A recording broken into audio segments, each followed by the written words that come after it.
When will the next real estate crash happen? Protect yourself and your money right here, right now, by getting Paul Maguire's opinion on what is going to happen with real estate and when it's going to happen.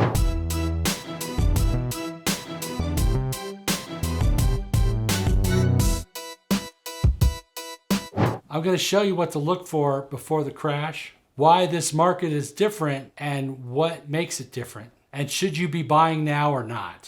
So why my opinion may matter is simply that I've been in this game for 30 years and I've been through property going way up and property going down. I've been through the highs, I've been through the lows.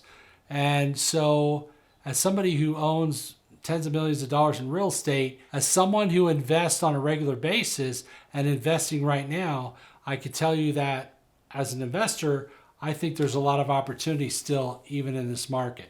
Are we in a real estate crash or not? Are we about to have one? Obviously, some people think we're in a big bubble, and some people think we're gonna have a crash, and they're worried about 2007, 2008, and what happened there. And I went through that, and that was brutal. I think this time's different.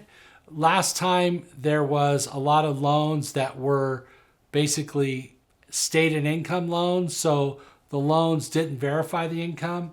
Most of that's gone away now because of the Dodd-Frank bill that was passed by Congress in order to protect lenders and to protect borrowers and to stabilize the housing market. Part of the challenge when you see an inflated market today is you think, well, it's going to go way up and then it's going to die and dive, and it's just, there's no way property could be worth this value, this much, or go up this much this quick. Well, property typically keeps pace with inflation. And right now, things are going faster than inflation, but inflation is also rising. So I build homes in Arizona, like right now I'm doing that. Our cost of lumber's up, our cost of materials up, not a little bit, a lot. So that's gonna make the price of homes go up because the cost to get materials is more, so they have to pay more to build them, so you gotta get more to sell them, right?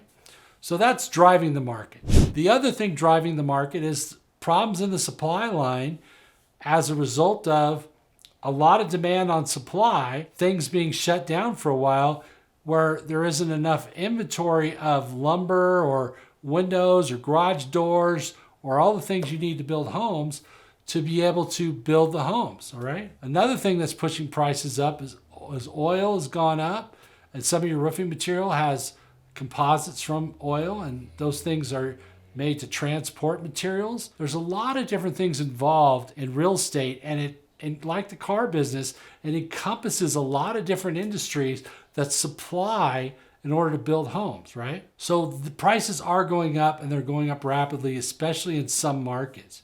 That being said, some people say, is it all gonna go sideways? I don't think it is this year in 2021.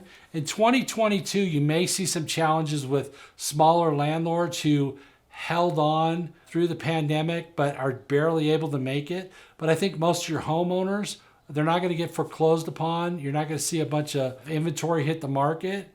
And frankly, the market inventory is so tight, it's going to be difficult to meet the demand. Between the demand for real estate and the changes in the economy as a result of people moving and working remotely, there's a lot of demand for housing. There's a lot of shifting going on. I wouldn't worry so much about a crash in 21. I think you may start to see some challenges in 2022 with small landlords, but I think most of your homeowners who haven't been able to make payments are going to work things out. Where do we maybe see a crash? Well, remember, real estate is cyclical. Maybe things peak around late 2022, maybe 2023, 2024, some say, but not in the near future. Chase Bank came out with a report saying that essentially, we don't think this is so much a bubble as it is the natural price increases from restricted supply. And there is no amount of inventory that's going to take care of that supply in the short term. It's a long-term problem.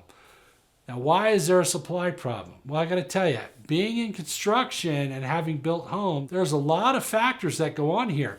One of them is people don't want new homes in their neighborhood.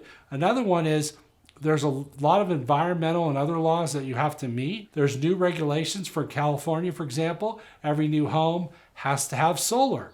A good thing, but something that costs a little more money, right? Now you got to have the solar panels, you got to install that stuff. You got to change your roofing a little bit in order to do that. So all the plans that you've been building forever, you now have to redesign those in order to get your roofing material and your roof design changed to fit solar as well as your electrical. Does that make sense? So I want you to go ahead and subscribe right here so we can stay in communication, because real estate's changing rapidly and a lot of things are happening, and this is a good time for you to have a mentor to help you and give you information on what's going on. I read up on this stuff, I'm involved in the industry, and I'm talking to people all the time. So go ahead and subscribe down below so that we can stay in communication. Remember that selling fear sells newspapers, it sells clicks, it gets people's interest. If somebody came on and say, the real estate market's gonna crash, it's a big bubble, everything's going down, well, that's going to get a lot of attention, right? I'm not that guy, okay? Multifamily, which is where I am, I think is going to do real well. People need a place to live. There's not enough housing. All my multifamily is almost 100% full almost all the time. I do get vacancies, but not that many. Other people in other markets seem to say the same thing. A recent report that I read in the multifamily showed that it's been pretty stable even through the pandemic. Yes, there's been some non-pays, but it hasn't been that bad. Not as bad as people anticipated in many markets. What's hurting? Office, right? You've got an office building in San Francisco where a big company just said, you know what, we're going to pay you millions of dollars to get out of our lease because we don't want all this space anymore. So office is going to be challenged. So is there going to be a crash in office? Well, I wouldn't call it a crash, but there may be some price adjustments down a little bit, but that's not going to affect homes that most people want. What about self-storage? Is self-storage going to crash? Probably not. Most people that have stuff in self-storage, they don't want to move it again. They don't want to go out in the heat of summer and move their junk. Once they put it there, they want to pay for it, and that's it, right? What about light industrial? Well, we know the economy is booming. There's a lot of people working. After the pandemic, the unemployment rate has gone down a lot. Those small businesses that are in those industrial buildings, many of them are going to stay. What about restaurants? Now that's troublesome, right? A lot of them have closed, restaurant and bars. But again, they may not come back right away because the population that was in and around them is not coming back either. They're not working in that area anymore. So as we talked about that office building going vacant, you may have a lot of other businesses like retail that have trouble because they don't have the workers to come in after work or during lunch to support their businesses. So there may be an overcapacity of restaurants, bars, and local stores that served families that lived in the big cities that left and aren't coming back. Remote work has changed everything. And as you see, just, subscribe below. Your ability to get information. I don't know where you are in the world right now, but you could be anywhere watching this video. That's majorly changed real estate. It's majorly changed information. Our world is massively changing right now. Massive. And it creates massive opportunity for you and the well-informed. So stay informed. And finally, let me just say that everybody's scared of the crash.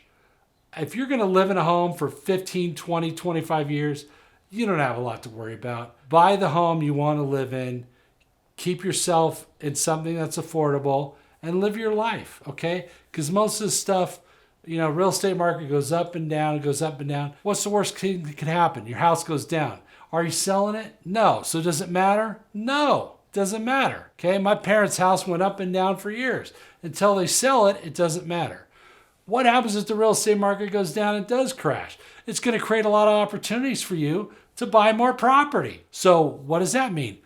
Keep, as they say, dry powder. Keep some cash available, fix your credit, keep your credit good, and be ready. And so when things go down, you're ready to buy. But if you want to buy now and you're looking for a home and you find something that works for you and your family, do it. Why not?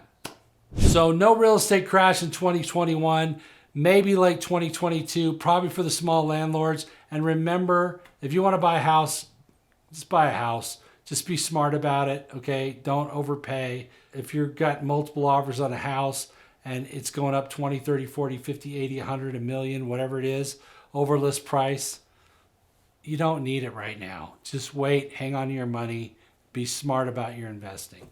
I like new or mostly new homes for new buyers because that's generally a pretty stable market. So I'm going to see you on the next video. I got a lot to share.